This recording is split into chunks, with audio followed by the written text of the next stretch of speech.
6.1%. Steps are being taken to ensure supplies of perishable goods reach markets adequately. Interim budget. As mentioned in the interim budget, we need to focus on 4 major castes, namely the Garib, Mahilaye, Yuva, and Annadata, the poor, women, youth, and the farmer. For Annadata, we announced higher minimum support prices a month ago for all major crops, delivering on the promise of at least a 50% margin over costs. Pradhan Mantri Garib Kalyan Anna Yojana was extended for 5 years, benefiting more than 80 crore people.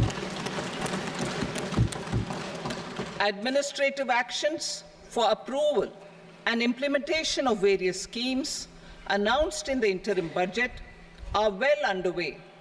The required allocations have been made. Budget theme.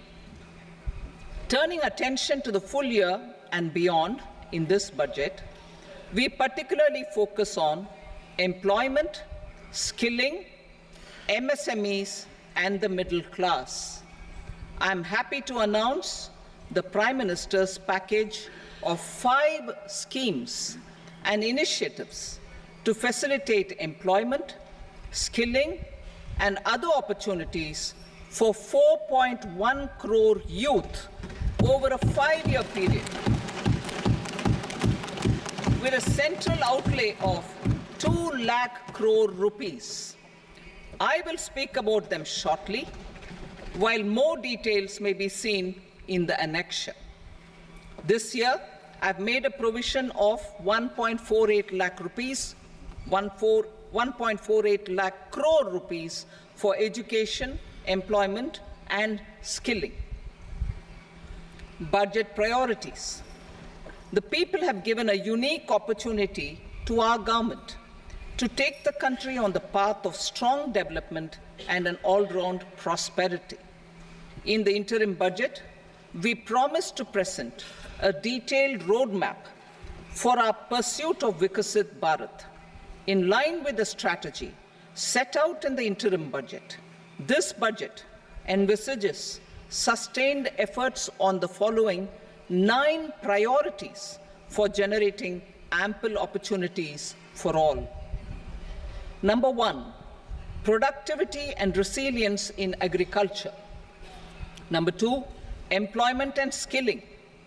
Number 3, inclusive human resource development and social justice. 4, manufacturing and services. 5, urban development. 6, energy security. 7, infrastructure. 8, innovation, research and development. And 9, next generation reforms. Subsequent budgets will build on these and add more priorities and actions. A more detailed formulation will be carried out as part of the economic policy framework about which I will speak later in this speech. This budget details some of the specific actions to be initiated in the current year towards fulfillment of these priorities, with potential for transformative changes. The budget also covers some of the previously made announcements with intent to strengthen them and step up their implementation for expediting our journey towards the goal of Vikasit Bharat. Priority 1, productivity and resilience in agriculture. Transforming agricultural research. Our government will undertake a comprehensive review of the agricultural research setup to bring the focus on raising productivity and developing climate-resilient varieties. Funding will be provided in challenge mode, including to the private sector. Domain experts, both from the government and outside, will oversee the conduct of such research. Release of new varieties. New 109 high-yielding and climate-resilient varieties of 32 field and horticultural crops will be released for cultivation by farmers. Natural farming. In the next 2 years, 1 crore farmers across the country will be initiated into natural farming, supported by certification and branding. Implementation will be through scientific institutions and willing gram panchayats. 10,000 need-based bio-input resource centers will be established. Missions for pulses and oil seeds. For achieving self-sufficiency in pulses and oil seeds, we will strengthen their production, storage, and marketing. As announced in the interim budget, a strategy is being put in place to achieve Atmanirbharta for oil seeds such as mustard, groundnut, sesame, soybean, and sunflower. Vegetable production and supply chains. Large-scale clusters for vegetable production will be developed closer to major consumption centers. We will promote farmer-producer organizations, cooperatives, and startups for vegetable supply chains, including for collection and storage and marketing. Digital public infrastructure for agriculture. Buoyed by the success of the pilot project, our government, in partnership with the states, will facilitate the implementation of the digital public infrastructure in agriculture for coverage of farmers and their lands in 3 years. During this year, digital crop survey for Kharif using the DPI will be taken up in 400 districts. The details of 6 crore farmers and their lands will be brought into the farmer and land registries. Further, the issuance of Jan Samarth-based Kisan credit cards will be enabled in 5 states. Shrimp production and export. Financial support for setting up a network of nucleus breeding centers for shrimp brood stocks will be provided. Financing for shrimp farming, processing, and export will be facilitated through NABARD. National cooperation policy. Our government will bring out a national cooperation policy for systematic, orderly, and all-round development of the cooperative sector, fast-tracking growth of rural economy and generation of employment opportunities on a large scale will be the policy goal. This year, I have made a provision of 1.52 lakh crore rupees for agriculture and allied sectors.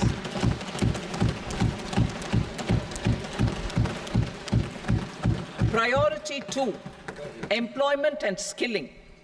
Employment-linked incentive.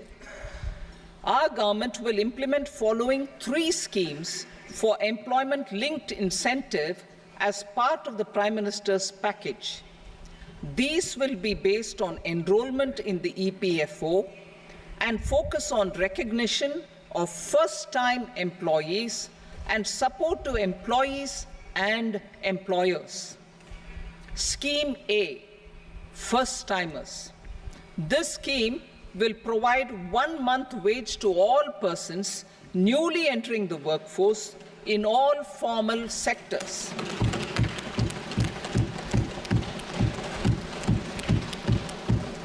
Direct benefit transfer of 1 month's salary in 3 installments to first-time employees as registered in the EPFO will be up to 15,000 rupees.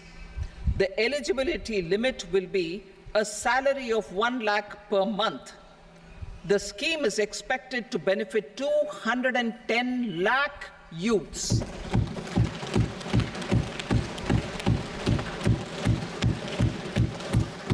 Scheme B, job creation in manufacturing. This scheme will incentivize additional employment in the manufacturing sector linked to the employment of first-time employees. An incentive will be provided at specified scale directly both to the employee and the employer with respect to the EPFO contribution in the first 4 years of employment. The scheme is expected to benefit 30 lakh youth entering employment and their employers.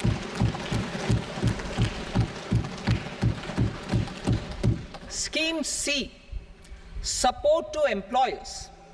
This employer-focused scheme will cover additional employment in all sectors.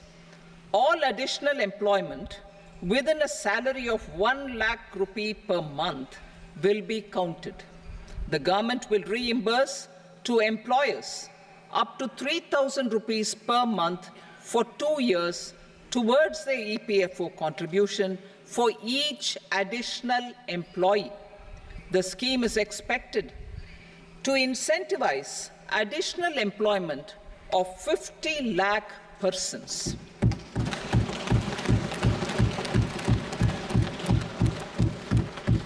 Participation of women in the workforce. We will facilitate higher participation of women in the workforce through setting up of working women hostels in collaboration with industry and establishing creches.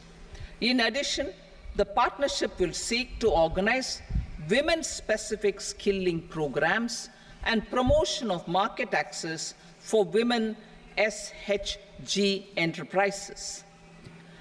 Skilling program.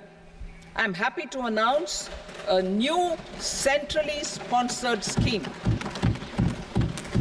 as the fourth scheme under the Prime Minister's package for skilling in collaboration with state governments and industry. 20 lakh youth will be skilled over a 5-year period.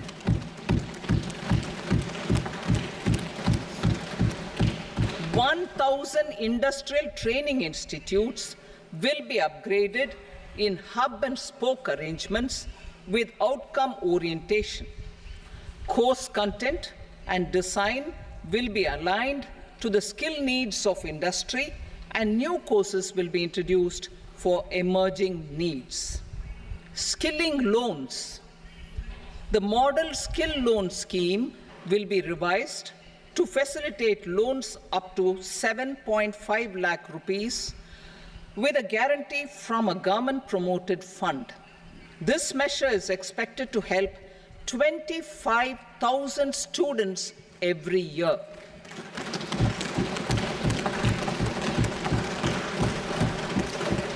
Education loans. For helping our youth who have not been eligible for any benefit under government schemes and policies, I am happy to announce a financial support for loans up to 10 lakh rupees for higher education in domestic institutions.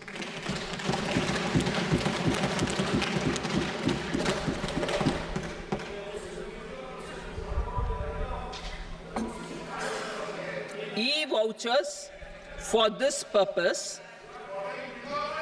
E-vouchers for this purpose will be given directly to 1 lakh students every year for annual interest subvention of 3% of the loan amount.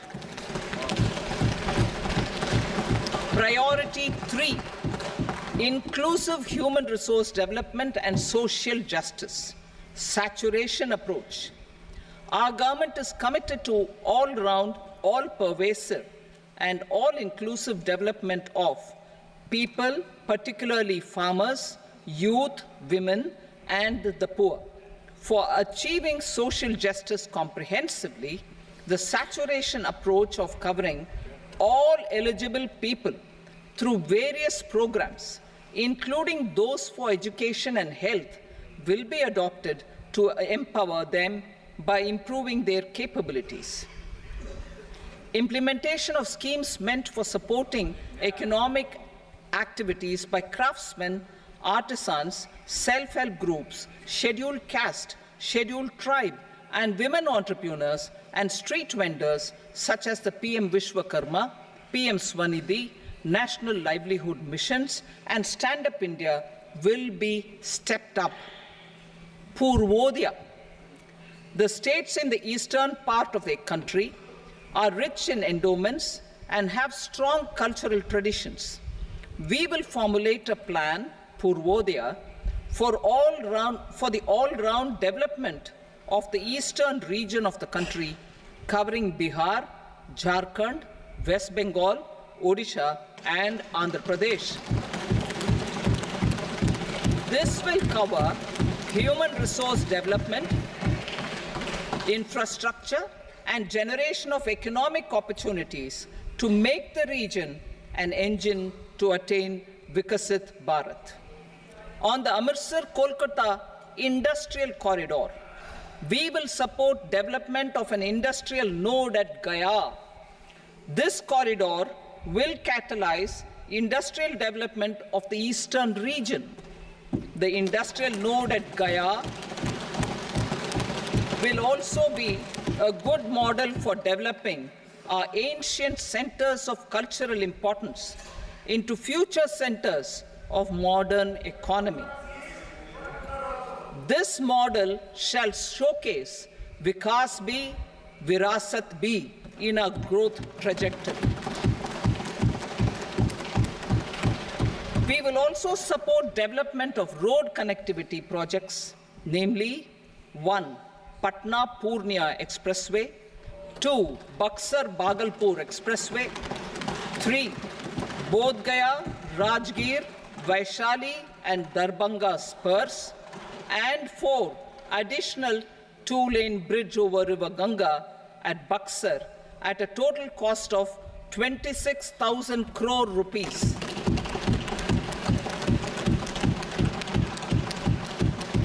Power projects, including setting up of a new 2,400 megawatt power plant at Pir Painti, will be taken up at a cost of 21,400 crore rupees.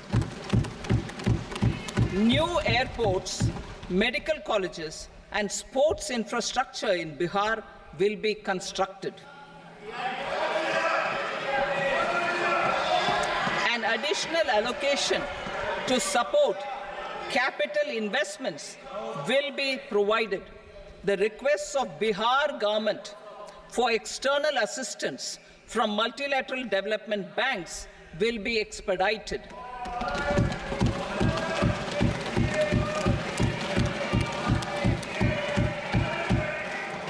Andhra Pradesh Reorganization Act. Our government has made concerted efforts to fulfill the commitments in Andhra Pradesh Reorganization Act. Recognizing the state's need for the capital, recognizing the state's need for a capital, we will facilitate special financial support through multilateral development agencies. In the current financial year, 15,000 crore rupees will be arranged with additional amounts in future years.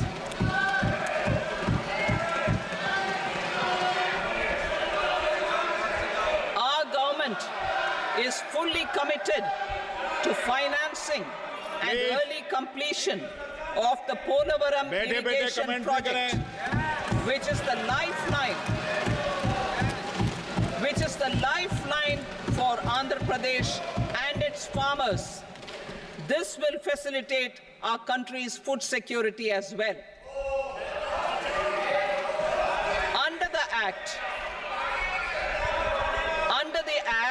Andhra Pradesh Reorganization Act, For promoting industrial development, funds will be provided for essential infrastructure such as water, power, railways and roads in Kopparthi node on the Visakhapatnam-Chennai industrial corridor and Varavakal node on the Hyderabad-Bengaluru industrial corridor.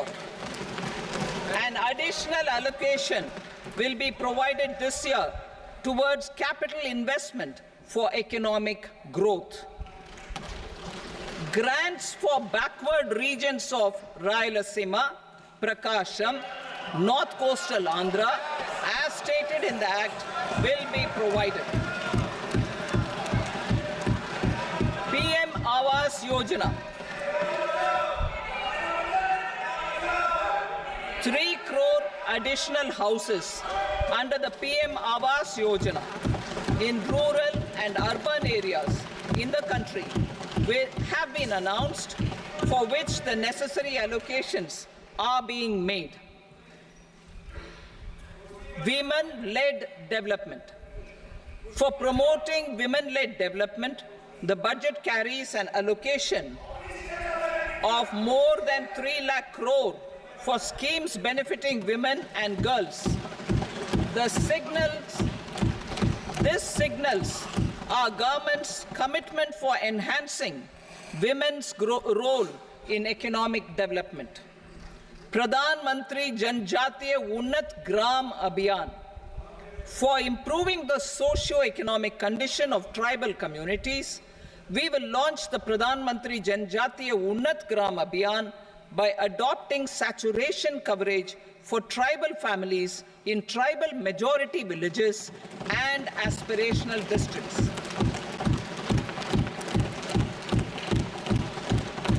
This will cover 63,000 villages, benefiting 5 crore tribal people.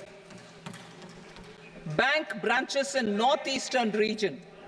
More than 100 branches of India Post Payment Bank will be set up in the northeast region to expand the banking services.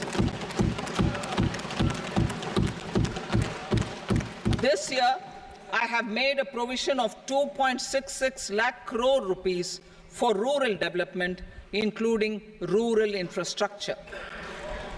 Priority 4, manufacturing and services, support for promotion of MSMEs.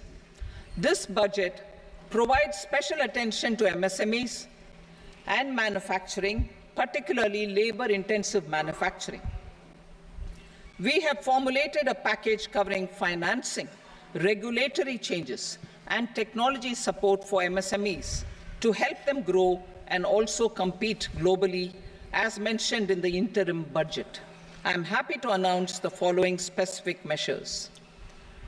Credit guarantee scheme for MSMEs in the manufacturing sector. For facilitating term loans to MSMEs for purchase of machinery and equipment without collateral or third-party guarantee, a credit guarantee scheme will be introduced. The scheme will operate on pooling of credit risks of such MSMEs. A separately constituted self-financing guarantee fund will provide to each applicant guarantee cover up to 100 crore rupees, while the loan amount may be larger. The borrower will have to provide an upfront guarantee fee and an annual guarantee fee on the reducing loan balance.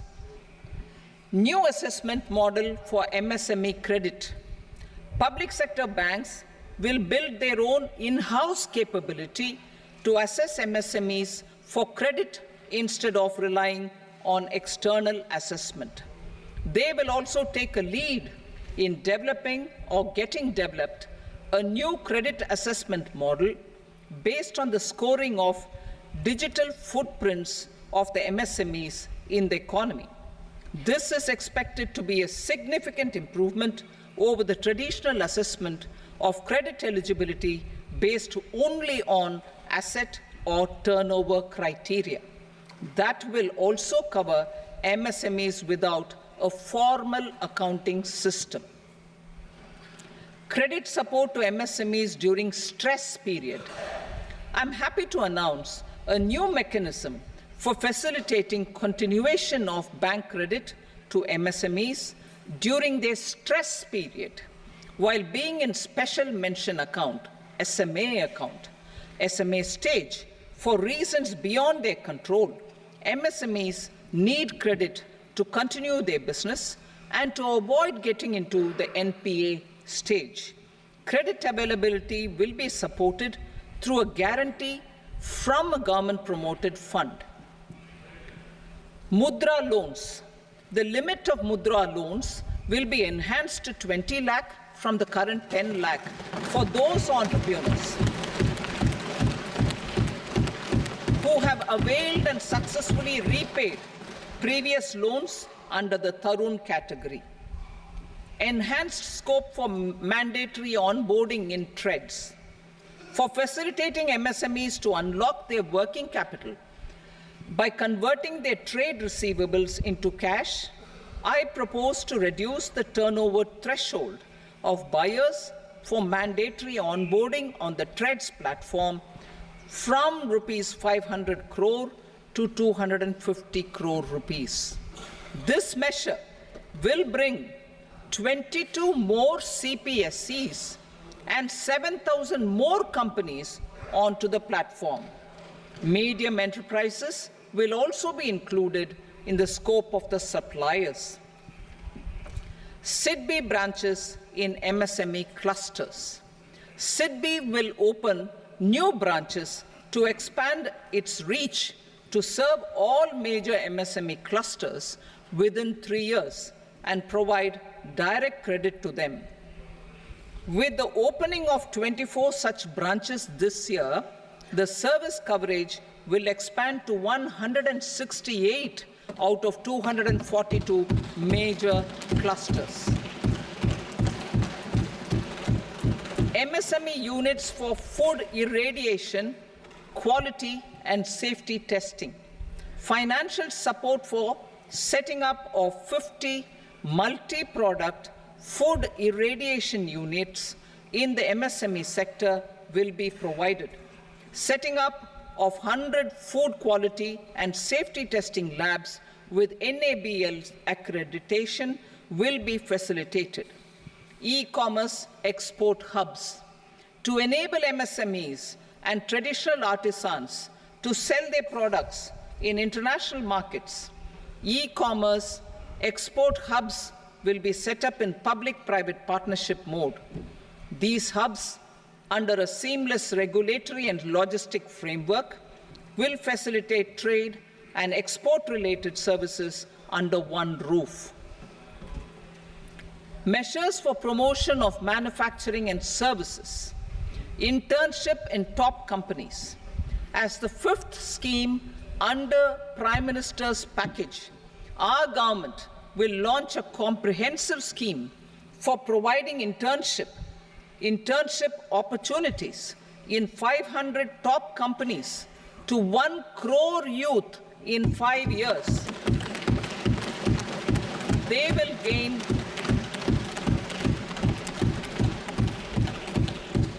will gain exposure for 12 months to real-life business environment, varied professions, and employment opportunities. An internship allowance of 5,000 per month, 5,000 rupees per month, along with a one-time assistance of 6,000 rupees will be provided. Companies will be expected to bear the training cost and 10% of their internship cost from their CSR funds. Industrial parks. Our government will facilitate development of investment-ready, plug-and-play industrial parks with complete infrastructure in or near 100 cities in partnership with the states and private sector by better using town planning schemes. 12 industrial parks under the National Industrial Corridor Development Program also will be sanctioned.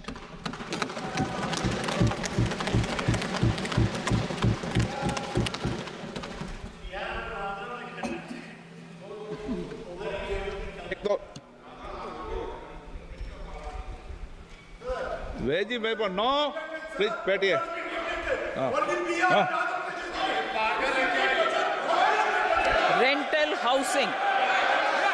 Rental housing with dormitory type accommodation for industrial workers will be, just 1 minute. Rental housing, I repeat, rental housing with dormitory type accommodation for industrial workers will be facilitated in PPP mode with VGF support and commitment from anchor industries. Shipping industry, ownership, leasing and flagging reforms will be implemented to improve the share of Indian shipping industry and generate more employment. Critical mineral mission. We will set up a critical mineral mission for domestic production, recycling of critical minerals, and overseas acquisition of critical mineral assets. Its mandate will include technology development, skilled workforce, extended producer responsibility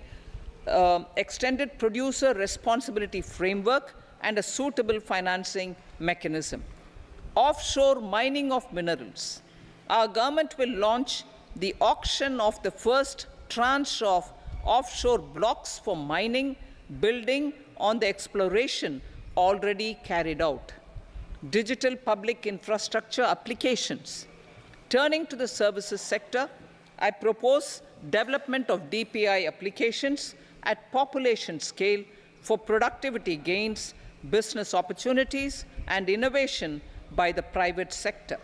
These are planned in the areas of credit, e-commerce, education, health, law and justice, logistics, MSME service delivery, and urban governance.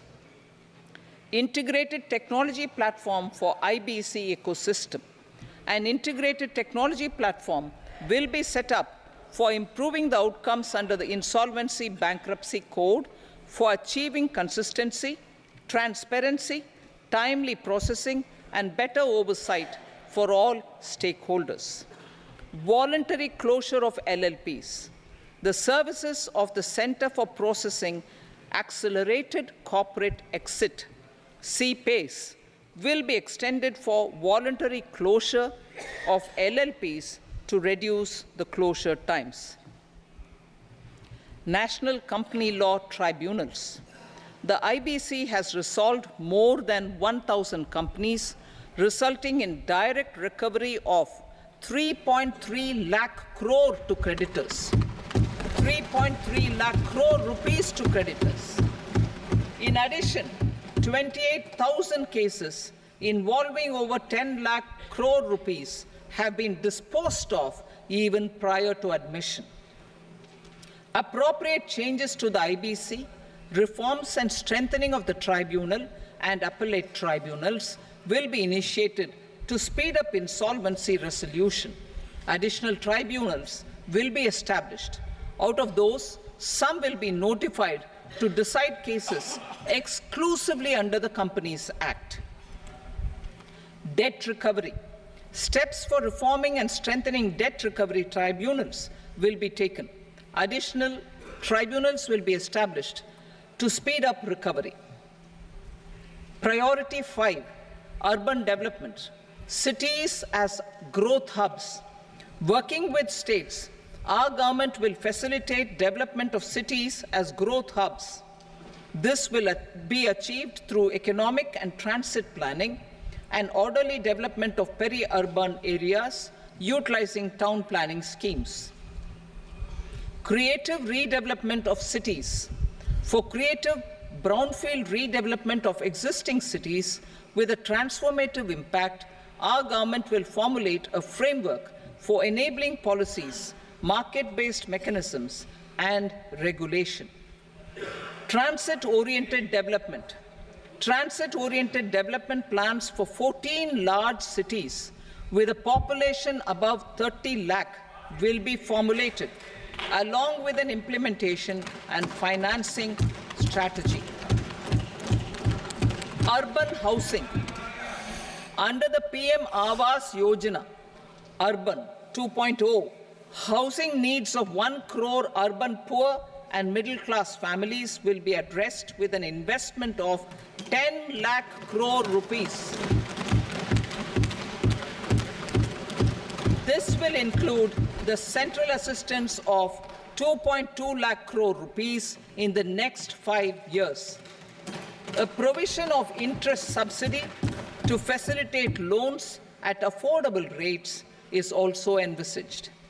In addition, enabling policies and regulations for efficient and transparent rental housing markets with enhanced availability will also be put in place. Water supply and sanitation. In partnership with state governments and multilateral development banks, we will promote water supply, sewage treatments, and solid waste management projects and services for 100 large cities through bankable projects. These projects will also envisage use of treated water for irrigation and filling up of tanks in nearby areas. Street markets.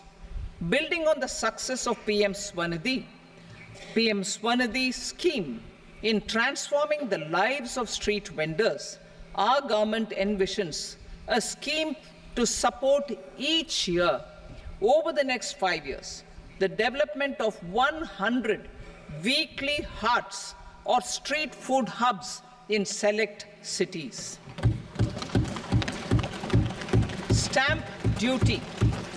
We will encourage states which continue to charge high stamp duty to moderate the rates for all and also consider further lowering duties for properties purchased by women. This reform will be made an essential component of urban development schemes. Priority 6, energy security, energy transition. In the interim budget, I had announced our strategy to sustain high and more resource-efficient economic growth, along with the energy security in terms of availability, accessibility, and affordability. We will bring out a policy document on appropriate energy transition pathways that balances the imperatives of employment, growth, and environmental sustainability. PM Surya Ghar Muft Bijli Yojana. PM Surya Ghar Muft Bijli Yojana. In line with the announcement in the interim budget,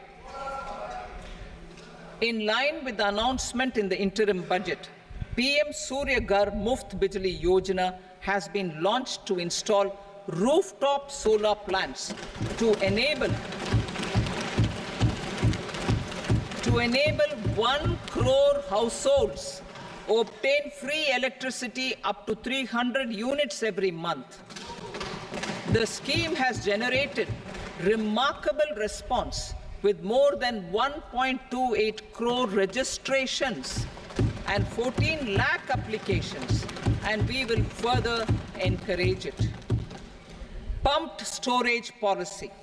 A policy for promoting pumped storage projects will be brought out for electricity storage and facilitating smooth integration of the growing share of renewable energy with its variable and intermittent nature in the overall energy mix. Research and development of small and modular nuclear reactors. Nuclear energy is expected to form a very significant part of the energy mix for Vikasit Bharat. Towards that pursuit, our government will partner with the private sector for 1. Setting up Bharat Small Reactors, 2. Research and development of Bharat Small Modular Reactor, and 3. Research and development of newer technologies for nuclear energy. The R&D funding announced in the interim budget will be made available for this sector also. Advanced ultra supercritical thermal power plants. The development of indigenous technology for advanced ultra supercritical thermal power plants with much higher efficiency has been completed. A joint venture between NTPC and BHEL will set up a full-scale 800 megawatt commercial plant using AUSC technology. The government will provide the required fiscal support. Moving forward, development of indigenous capacity for the production of high-grade steel and other advanced metallurgy materials for these plants will result in strong spin-off benefits for the economy. Roadmap for hard-to-abate industries. A roadmap for moving the hard-to-abate industries from energy efficiency targets to emission targets will be formulated. Appropriate regulations for transition of these industries from the current perform, achieve and trade mode to Indian carbon market mode will be put in place. Support to traditional micro and small industries. An investment-grade energy audit of traditional micro and small industries in 60 clusters, including brass and ceramic, will be facilitated. Financial support will be provided for shifting them to cleaner forms of energy and implementation of energy efficiency measures. The scheme will be replicated in another 100 clusters in the next phase.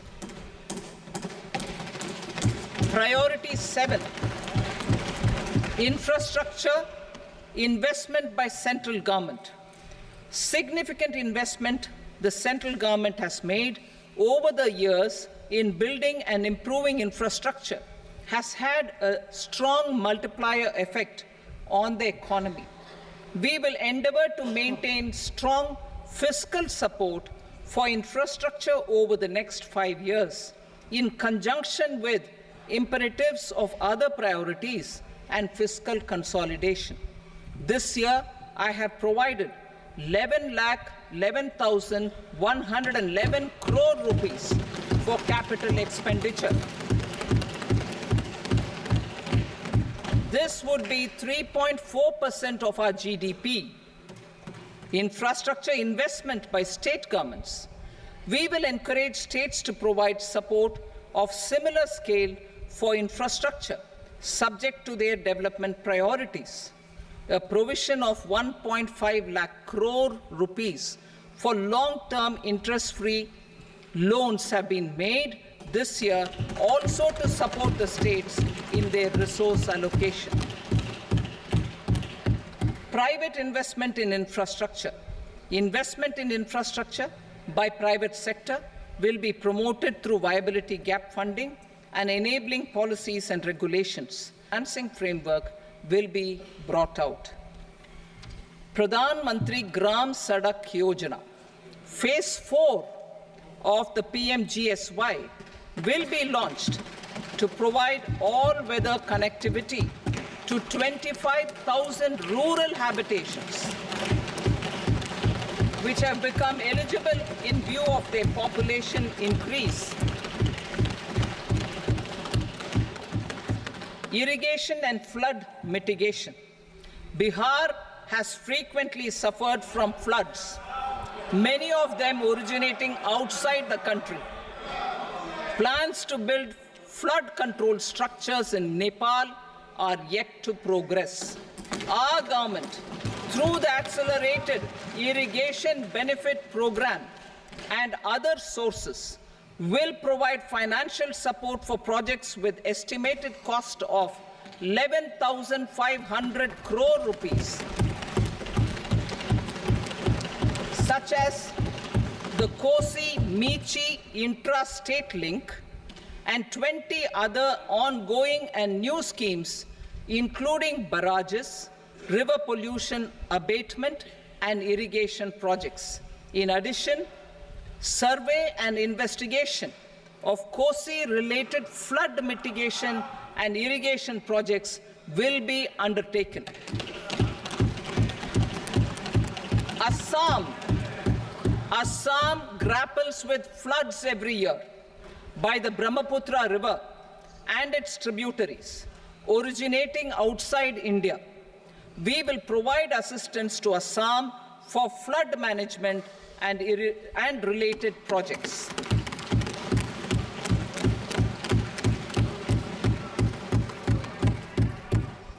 Himachal Pradesh suffered extensive losses due to floods last year.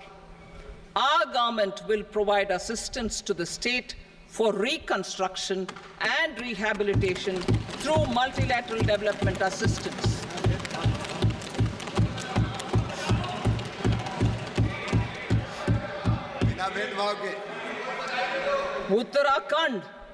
Uttarakhand too suffered losses due to cloudbursts and massive landslides. We will provide assistance to the state. Recently, Sikkim witnessed devastating flash floods and landslides that wreaked havoc across the state. Our government will provide assistance to the state. Tourism has always been a part of our civilization.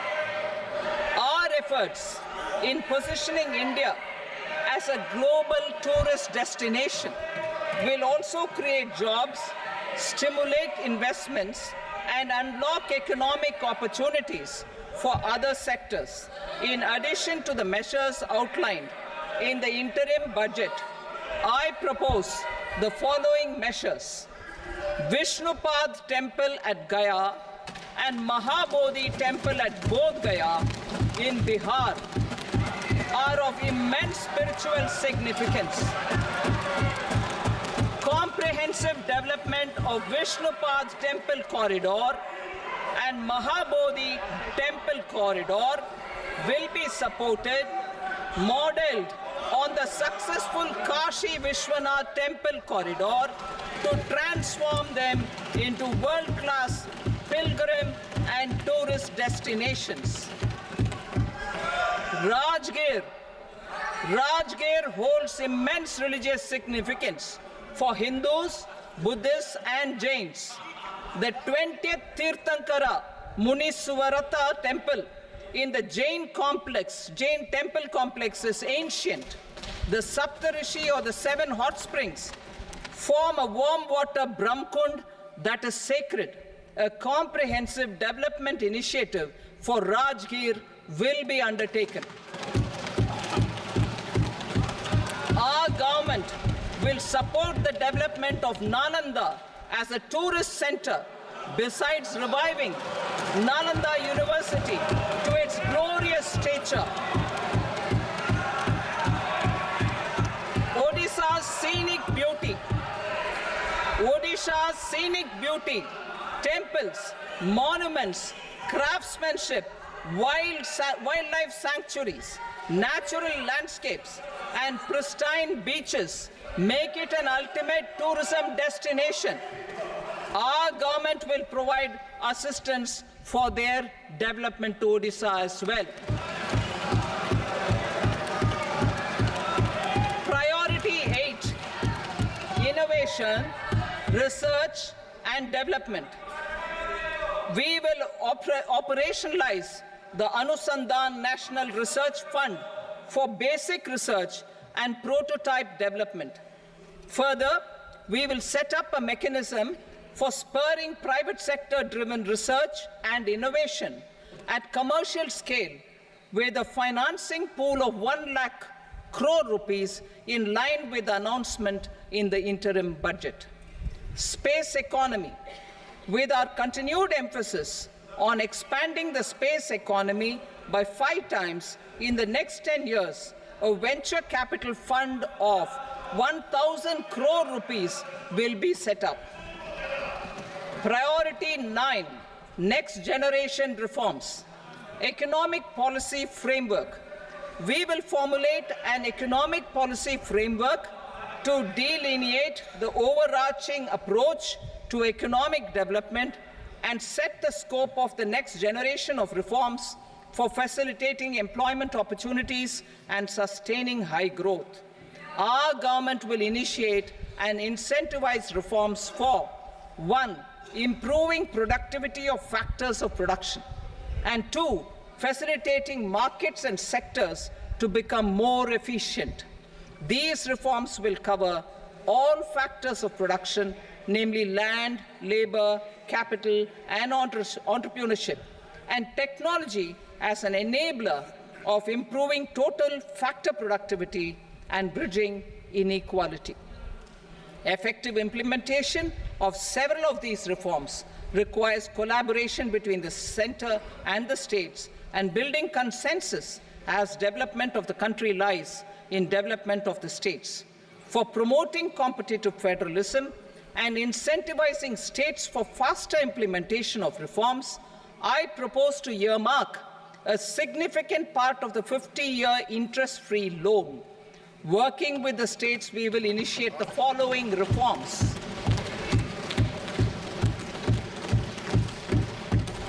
Land-related reforms and actions, both in the rural and urban areas, will cover land administration, will cover 1. Land administration, planning and management, and 2.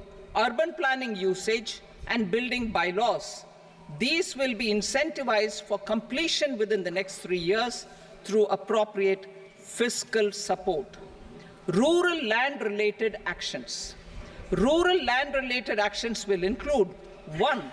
Assignment of unique land parcel identification number, UL PIN, or Bhu Aadhaar for all lands. 2. Digitization of cadastral maps. 3. Survey of subdivisions, survey of map subdivisions as per current ownership. 4. Establishment of land registry. And 5. Linking to the farmers registry. These actions will also facilitate credit flow and other agricultural services. Urban land-related actions. Land records in urban areas will be digitized with GIS mapping. An IT-based system for property record administration, updating, and tax administration will be established. These will also facilitate improving the financial position of urban local bodies. Labor-related reforms. Services to labor. Our government will facilitate the provision of a wide array of services to labor, including those for employment and skilling. A comprehensive integration of e-Shram portal with other portals will facilitate such one-stop solution. Open architecture databases for the rapidly changing labor market, skill requirements, and available job roles, and a mechanism to connect job aspirants with potential employers and skill providers will be covered in these services. Shram Suvidha and Samadhan portal. Shram Suvidha and Samadhan portal will be revamped to enhance ease of compliance for industry and trade. Capital and entrepreneurship related reforms, financial sector vision and strategy. For meeting financing needs of the economy, our government will bring out a financial sector vision and strategy document to prepare the sector in terms of size, capacity, and skills. This will set the agenda for the next 5 years and guide the work of the government, regulators, financial institutions, and market participants. Taxonomy for climate finance. We will develop taxonomy for climate finance for enhancing the availability of capital for climate adaptation and mitigation. This will support achievement of the country's climate commitments and green transition. Variable capital company structure. We will seek the required legislative approval for providing an efficient and flexible mode for financing leasing of aircrafts and ships and pooled funds of private equity through a variable company structure. foreign direct investments and overseas investment. The rules and regulations for foreign direct investment and overseas investments will be simplified to 1. Facilitate foreign direct investments, 2. Nudge prioritization, and 3. Promote opportunities for using Indian rupee as a currency for overseas investment. NPS Vatsalya. NPS Vatsalya, a plan for contribution by parents and guardians for minors, will be started. On attaining the age of majority, the plan can be converted seamlessly into a normal NPS account. Use of technology. We have successfully used technology for improving productivity and bridging inequality in our economy during the past 10 years.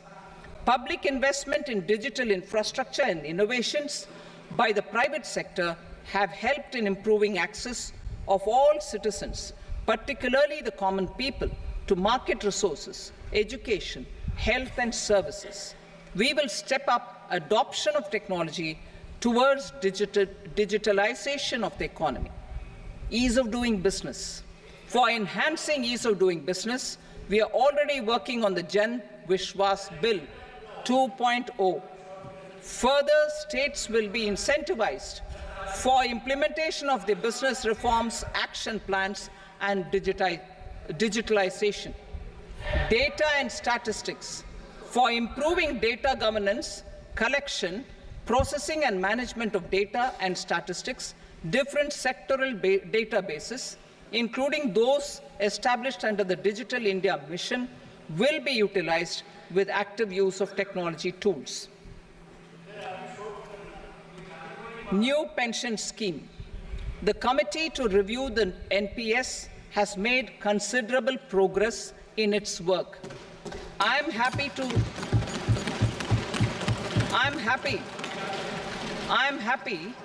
that the staff side of the National Council of the Joint Consultative Machinery for Central Government Employees has taken a constructive approach. A solution will be evolved which addresses the relevant issues while maintaining fiscal prudence to protect the common citizens. Budget estimates for 24-25. For the year 24-25, total receipts other than borrowings and the total expenditure are estimated at 32.07 lakh crore rupees and 48.21 lakh crore rupees respectively. The net tax receipts are estimated at 25.83 lakh crore rupees.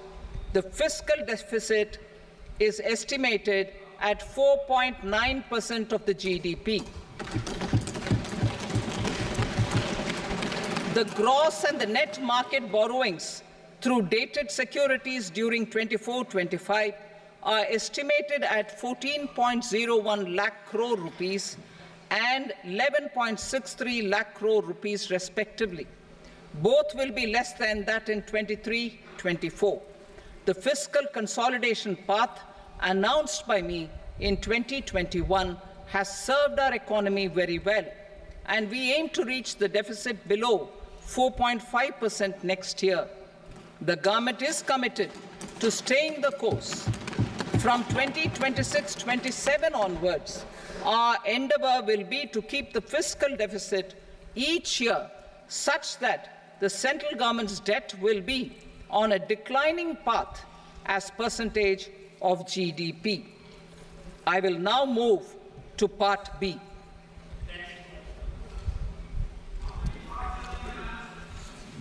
Indirect taxes. Sir, I start with GST. It has decreased tax incidence on the common man, reduced compliance burden and logistics cost for trade and industry, and enhanced revenues of the central and the state governments. It is a success of vast proportions. To multiply the benefits of GST, we will strive to further simplify and rationalize the tax structure and endeavour to expand it to the remaining sectors. My proposals for customs duties intend to support domestic manufacturing, deepen local value addition, promote export competitiveness, and simplify taxation while keeping the interest of the general public and consumers surmount. In Budget 22-23, we reduced the number of customs duty rates. I propose to undertake a comprehensive review of the rate structure over the next 6 months to rationalize and simplify it for ease of trade, removal of duty inversion, and reduction of disputes. I shall now take up sector-specific customs duty proposals. Medicine and medical equipments. To provide relief to cancer patients, I propose to fully exempt 3 more medicines from customs duties.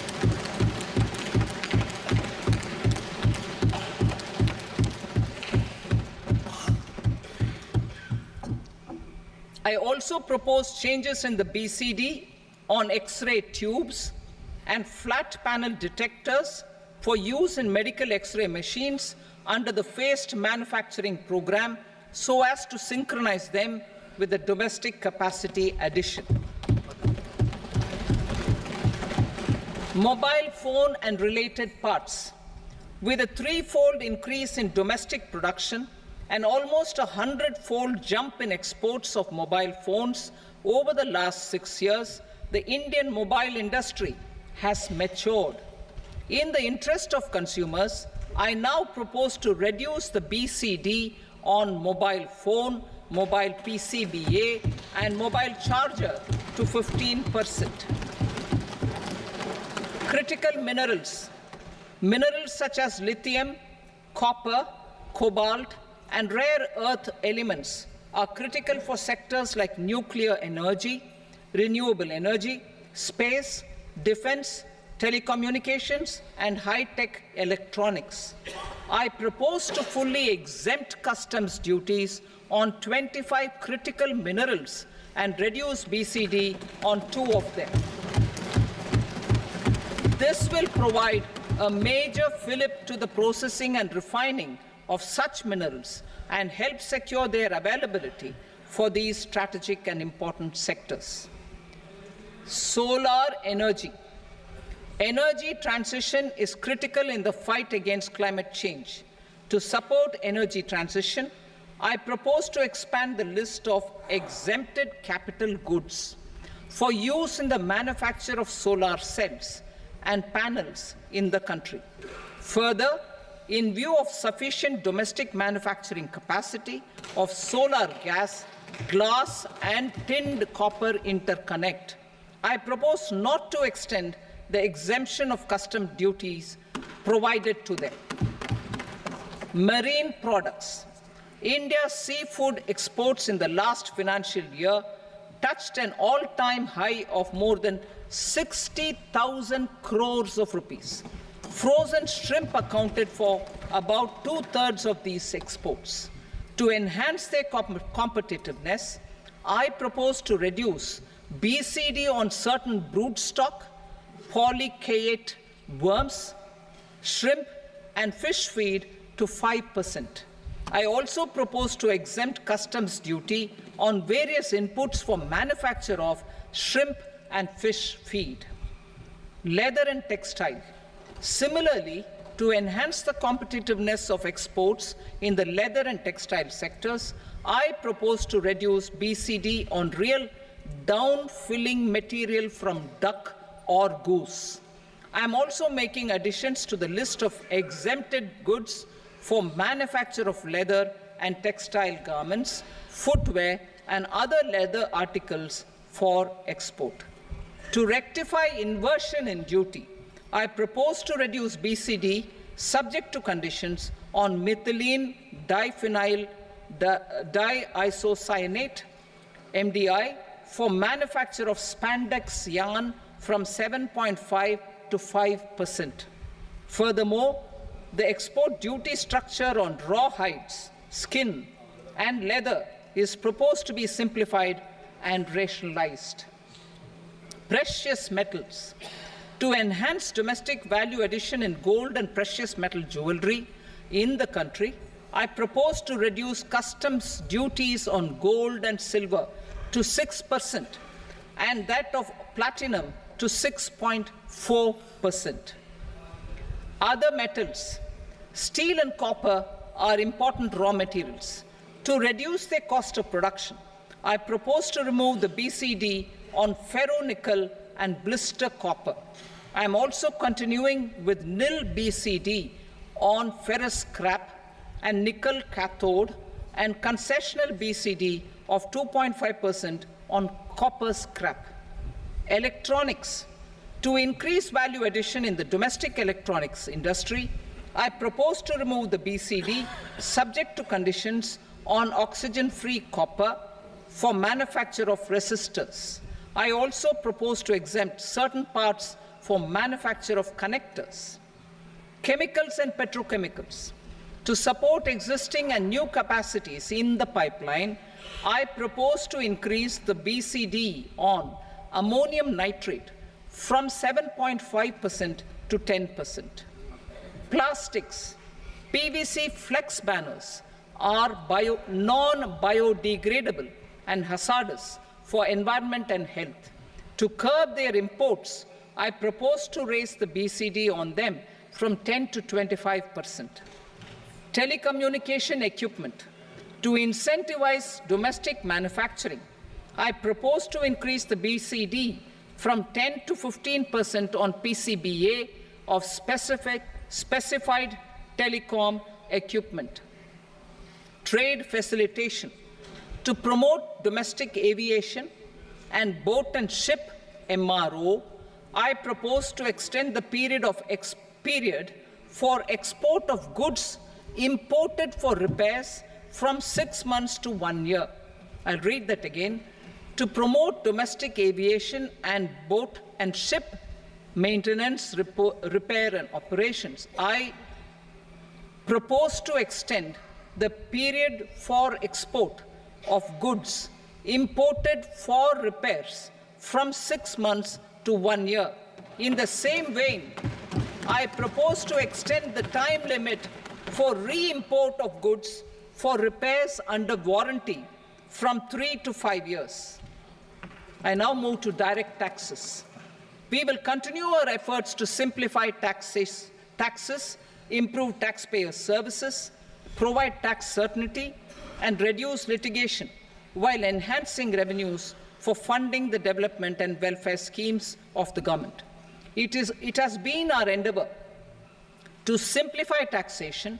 We have taken a number of measures in the last few years, including introduction of simplified tax regimes without exemptions and deductions for corporate tax and for personal income tax.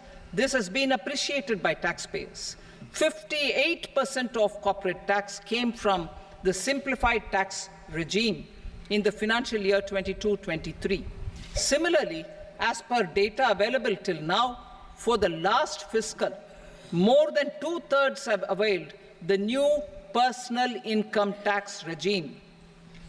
Comprehensive review of the Income Tax Act. I am now announcing a comprehensive review of the Income Tax Act 1961. The purpose is to make the Act concise, lucid, easy to read and understand. This will reduce disputes and litigation, thereby providing tax certainty to the taxpayers. I will also bring down the demand embroiled in litigation. It is proposed to be completed in 6 months. A beginning is being made in the Finance Bill by simplifying the tax regime for charities, tedious rate structures, provisions of reassessment and such provisions, and capital gains taxation. Simplification for charities and tedious. Two tax exemption regimes. The two tax exemption regimes for charities are proposed to be merged into one. The 5% tedious rate on many payments is being merged into the 2% tedious rate and the 20% tedious rate on repurchase of units by mutual funds or UTI is being withdrawn. TDS rate on e-commerce operators is proposed to be reduced from 1 to 0.1%. Moreover, credit of TCS is proposed to be given in the TDS to be deducted on salary. Further, I propose to decriminalize delay for payment of TDS up to the due date of filing statement for the same. I also plan to provide a standard operating procedure for TDS defaults and simplify and rationalize the compounding guidelines for such defaults. Simplification of reassessment. I propose to thoroughly simplify the provisions for reopening and reassessment. An assessment hereinafter can be reopened beyond 3 years from the end of the assessment year only if the escaped income is 50 lakh rupees or more, up to a maximum period of 5 years from the end of the assessment year. Even in such cases, a time limit of 6 years before the year of the search, as against the existing time limit of 10 years, is being proposed. This will reduce tax uncertainty and disputes. Simplification and rationalization of capital gains. Capital gains taxation is also proposed to be hugely simplified.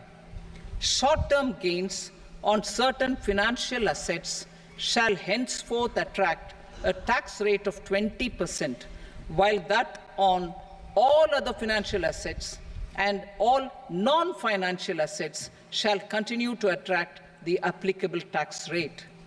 Long-term gains on all financial and non-financial assets, on the other hand, will attract a tax rate of 12.5%. For the benefit of the lower and the middle income classes, I propose to increase the limit of exemption of capital gains on certain financial assets to 1.25 lakh rupees per year.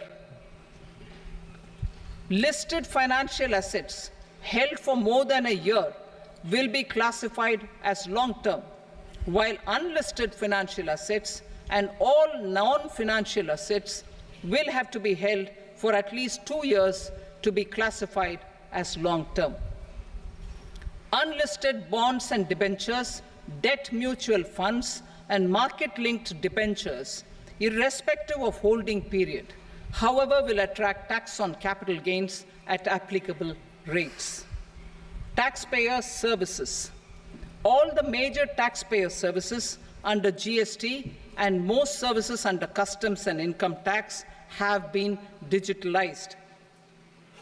All remaining services of customs and income tax, including rectification and order giving effect to appellate orders, shall be digitalized and made paperless over the next 2 years. Litigation and appeals. While our concerted efforts to reduce pendency of appeals at various appellate fora are beginning to show good results, it will continue to engage our highest attention. To dispose of the backlog of first appeals, I plan to deploy more officers to hear and decide such appeals, especially those with large tax effect. For resolution of certain income tax disputes pending in appeal, I am also proposing Vivad Se Vishwas Scheme 2024. Further, I propose to increase monetary limits for filing appeals related to direct taxes, excise, and service tax in the tax tribunals, high courts, and Supreme Court to 60 lakh rupees, 2 crore rupees, and 5 crore respectively. With a view to reduce litigation and provide certainty in international taxation, we will expand the scope of safe harbor rules and make them more attractive. We will also streamline the transfer pricing assessment procedure. Employment and investment. I have a few proposals to promote investment and foster employment. First of all, to bolster the Indian startup ecosystem, boost the entrepreneurial spirit, and to support innovation, I propose to abolish the so-called angel tax for all classes of investors. Second, there is tremendous potential for cruise tourism in India. To give a fillip to this employment-generating industry, I am proposing a simpler tax regime for foreign shipping companies operating domestic cruises in the country. Third, India is a world leader in the diamond cutting and polishing industry, which employs a large number of skilled workers. To further promote the development of this sector, we would provide for safe harbor rates for foreign mining companies selling raw diamonds in the country. Fourth, to attract foreign capital for our development needs, I propose to reduce the corporate tax rate on foreign companies from 40 to 35%. Deepening the tax base. I have a couple of proposals for deepening the tax base. First, security transaction tax on futures and options of securities is proposed to be increased to 0.02% and 0.1% respectively. Second, for reasons of equity, I propose to tax income received on buyback of shares in the hands of recipients. Other proposals. To improve social security benefits, deduction of expenditure by employers towards NPS is proposed to be increased from 10 to 14% of the employee's salary. Similarly, deduction of this expenditure up to 14% of salary from the income of employees in private sector, public sector banks and undertakings opting for the new tax regime is proposed to be provided. Indian professionals working in multinationals get ESOPs and invest in social security schemes and other movable assets abroad. Non-reporting of such small foreign assets has penal consequences under the Black Money Act. Such non-reporting of movable assets up to 20 lakh rupees is proposed to be depenalized. Other major proposals in the finance bill relate to withdrawal of equalization levy of 2%, expansion of tax benefits to certain funds and entities in IFSCs, and immunity from penalty and prosecution to Benamidar on full and true disclosure so as to improve conviction under the Benami Transaction Prohibition Act 1988. Personal income tax. Coming to personal income tax rates, I have two announcements to make for those opting for the new tax regime. First, the standard deduction for salaried employees is proposed to be increased from 50,000 to 75,000 rupees.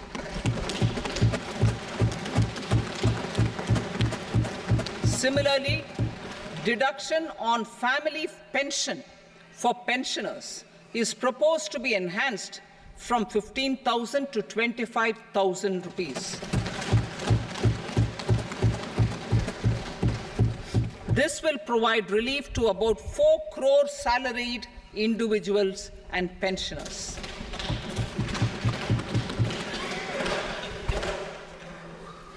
Second, in the new tax regime, the tax rate structure is proposed to be revised as follows: 0 to 3 lakh rupees, nil; 3 to 7 lakh rupees, 5%; 7 to 10 lakh rupees, 10%; 10 to 12 lakh rupees, 15%; 12 to 15 lakh rupees, 20%; and above 15 lakh rupees, 30%. As a result of these changes, a salaried employee in the new tax regime stands to save up to 17,500 rupees in income tax.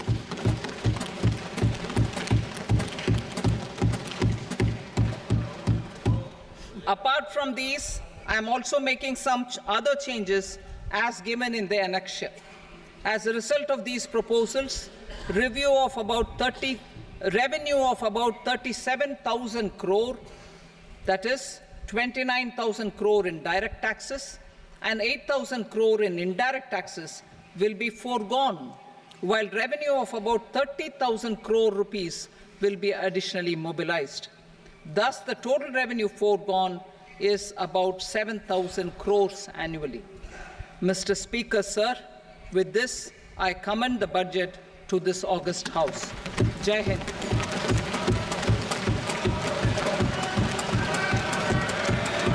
Item number 2. Item number 2.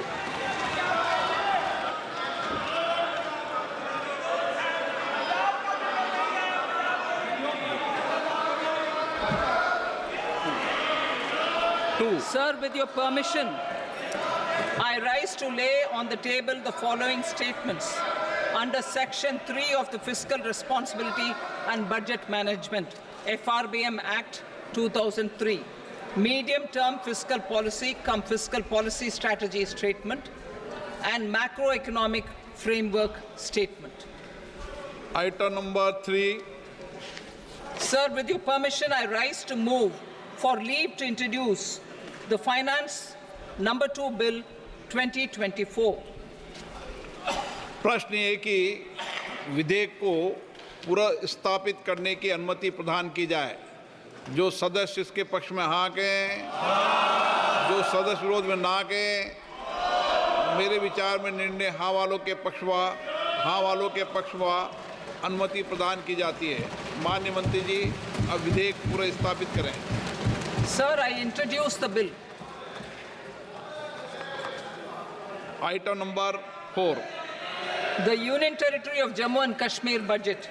Sir, I rise to present a statement, Hindi and English versions, of the estimated receipts and expenditure of the Union Territory of Jammu and Kashmir for the year 24-25.